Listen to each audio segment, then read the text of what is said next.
Hello and welcome to Founders Day. I'm Aaron Otto, the AA or International President of the Delta Chi Fraternity. As a question I want to throw out there is you kind of pause and think about what started 130 years ago, I think, in New York. And the question is, what men do you want to follow?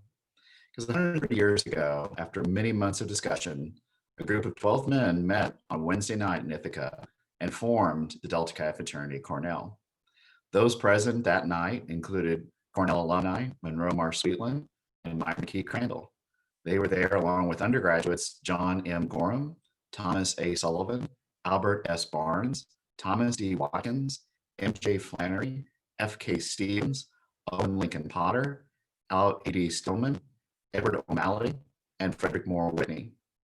These men started the great organization to both better themselves and to help each other through close association, the same reason we continue to exist today. There are many recognizable names on that list, I'm sure that you see, but there are probably a couple that are not somewhat recognizable. Both Flannery and Stevens were in the fraternity's founding, but it's generally believed that they did not maintain their interest in the organization for a very long period of time and stopped participating. Therefore, they're not considered founders. Our Constitution's preamble outlines Delta Chi's four basic expectations: friendship, character, justice, and education. Each day, every member, both undergraduate and alumni alike, has an important decision to make.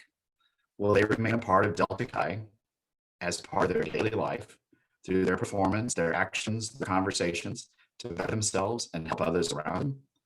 Or will they fade away into the surroundings of their environment? Just like those present the night our fraternity was born, some chose to be relevant and make a difference in the world, and others chose not to stay involved in Delta Chi. So as you're enjoying this October 13th in celebration of our founding 130 years ago, stop to consider which examples do you want to follow. Do you want to be like Potter, Stillman, Whitney, and others who proudly lived out and outwardly demonstrated our Delta Chi values? Or do you want to follow Stephen and Flannery's example and simply fade away as individuals that nobody remembers? If you're one who might have faded away, that's not a permanent status. There's no better time than now to get back involved and re-engage in Delta Chi. Whether you're an undergraduate or an alumnus, Delta Chi needs men like you serving at the chapter, regional, and international levels. We've got brothers that have carried the torch before us, and we need to be here to pick up that torch and continue on moving forward in the future. The choice is yours. I'll go back to my question. Which men do you choose to follow each and every day? I think back to when I joined Delta Chi nearly 30 years ago. It's amazing how things have changed in our world. In many cases, they have not. When I joined Delta Chi, we didn't have cell phones.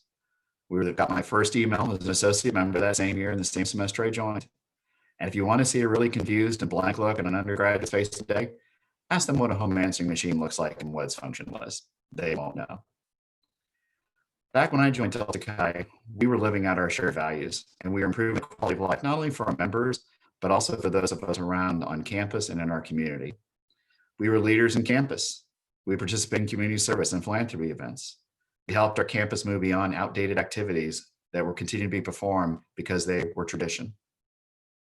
We taught young men character-based leadership and critical decision-making skills, which with the benefit of hindsight of 2020, those same skills you can see are being utilized as alumni when they're leaders in their communities, volunteers in organizations, in their businesses, as spouses, dads, family members.